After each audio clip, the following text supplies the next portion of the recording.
دوات بن جائیں، مداد بن جائیں، دوات بن جائیں، مداد بن جائیں، پھر بھی رب کے کلمات کو نہیں لکھ سکتے. فَلَوْ جِئْنَا بِمِثْلِهِ مَدَدًا، چاہے ایسے ہی اور سمندر بھی ان کی مدد کو کیوں نہ آ جائے. یعنی 7 سمندر ہیں، اگر یہ 7 کی بجائے 14 سمندر بھی ہو اور یہ سارے کے سارے مل کر دوات بن جائیں، یہ سارے کے سارے مل کر روشنائی بن جائیں. پتہ نہیں ترجمہ کرنے والوں نے کیوں لکھا مداد کے نیچے ترجمہ دوات، کہ اگر سارے سمندر مل کر دوات بن جائیں. پھر کئیوں نے لکھا اگر سارے سمندر مل کر سیاہی بن جائیں. دیکھیے مداد عربی میں کہتے ہیں دوات کو. اب دوات کی شیشی کے اندر روشنائی بھی ہو سکتی ہے اور سیاہی بھی ہو سکتی ہے، لیکن چونکہ رب کے کلمات لکھے جانے ہیں، یہ سیاہی سے نہیں، یہ روشنائی سے لکھے جائیں گے. جس دوات سے رب کے کلمات لکھے جائیں، اگر کراچی میں بھی سیاہی اور روشنائی کا فرق سمجھ نہیں آئے گا تو پھر پورے ملک میں بتانے کا کوئی فائدہ نہیں. اگر سارے سمندر دوات بن جائے پھر بھی رب کے کلمات کو نہیں لکھ سکتے. اور آیت کی اہمیت کے لیے اتنا ہی کافی ہے کہ اللہ نے شروع میں فرما دیا قل، اے محمد آپ کہہ دیں. آپ جس نے قل صرف مردے بخشوانے کے لیے پڑھے ہوں اسے کیا پتا کہ جن آیتوں میں قل آتا ہے ان کا لطف کیا ہے. قل کہتے ہیں اے حبیب آپ کہہ دیں، آپ فرما دیں. حالانکہ جن آیتوں کے شروع میں قل نہیں آیا وہ آیتیں بھی محمد مصطفیٰ نے پڑھی.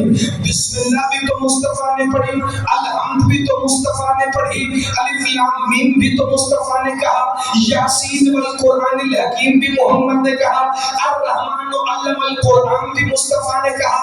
لیکن کئی آیتیں ہیں جن کے شروع میں قل آیا. قل یا ایھا الکافرون، قل هو اللہ احد، قل اعوذ برب الفلق، قل اعوذ برب الناس. اور قل بھی 4 نہیں 5 ہے. 5 لوگوں نے پڑھائی نہیں. سورہ جن قل اوحی الی انہ استمع نفر من الجن. مفسرین سر جوڑ کر بیٹھ گئے کہ کئی آیتوں کے شروع میں قل کیوں آتا ہے کہ محمد آپ کہہ دیں، حالانکہ پورا قرآن ہی مصطفیٰ نے کہا ہے. نتیجہ مفسرین نے یہ نکالا قل والی آیتوں کے شروع میں پیغام اتنا اہم ہے، وہ چاہتا ہے میرا نبی بار بار کہے، میرا نبی. یہ علمی معیار ہے کراچی میں سامعین کا بڑی توجہ رکھیے گا.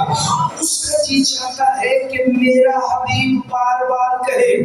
قل آیتوں کے شروع میں آتا ہی کس لیے ہے؟ اس کا مطلب یہ کلمات اللہ اتنے اہم ہیں کہ اگر تمام کے تمام سمندر مل کر روشنائی بن جائے، دوات کے اندر سمٹ جائے، پھر بھی رب کے یہ کلمات نہیں لکھ سکتے. یا رسول اللہ یہ کلمات کون سے ہیں جنہیں تمام سمندر بھی مل کے نہیں لکھ پا رہے؟ فرمایا دیکھو ان کلمات کے بارے میں کبھی بھی تاریخ سے نہ پوچھنا، چونکہ تاریخ کو علی کا دشمن بھی لکھتا رہا ہے.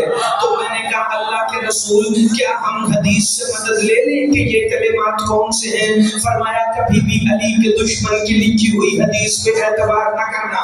حدیث وہی ٹھیک ہوگی جو قرآن کے مطابق ہو، اور قرآن کی آیت کی تفسیر وہی ٹھیک ہوگی جو حدیث کے مطابق ہو. لیکن حدیث بھی صرف حدیث معصوم ہونی چاہیے جو کسی معصوم کے ماننے والے سے نہیں. بڑی توجہ، آج آپ کلمات اللہ کو سمجھ کر قرآن کی روشنی میں اس معیار پر آ جائیں گے کہ جب میں پہلا فضائل امام موسیٰ کاظم تلاوت کروں گا تو اس وقت چہروں پر حیرانگی نہیں ہوگی، کیونکہ جسے آپ پہلی دفعہ دیکھیں پہلے اس کے چہرے سے شناسا ہونے میں 10-15 منٹ لگتے ہیں، لیکن مجھے آپ کی طبیعت سے شناسا ہونے میں 10-15 منٹ نہیں لگیں گے.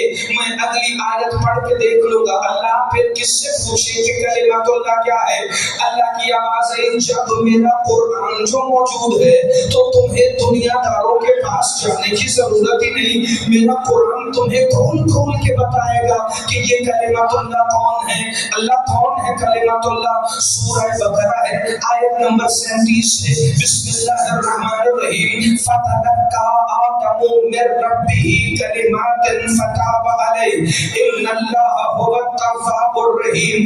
جب آدم نے اپنے رب کے کلمات سیکھے تو اللہ نے اس کی توبہ قبول کی، تو اللہ نے اس کی توبہ قبول کی. بڑا سمجھدار اور سیرت مجمع ہے، لیکن جو نوجوان دیوار یا پلر سے ٹیک لگا کے بیٹھے ہیں ان سے گزارش ہے کہ ٹیک چھوڑ دے. دیوار کو صرف ٹیک وہ لگائے جس کو عذر شرعی ہو یا وہ بزرگ ہو. جوان مجلس میں جس تہذیب سے بیٹھے کہ فضائل دل میں اترے تو آگے ہو کر بولنے کے لیے پہلے کمر سیدھی کرنی نہ پڑے، چونکہ علی کا ذکر وہ ہے جو بوڑھوں کو بھی جوان بنا دیتا ہے. علی کے شیعہ عبد الصمد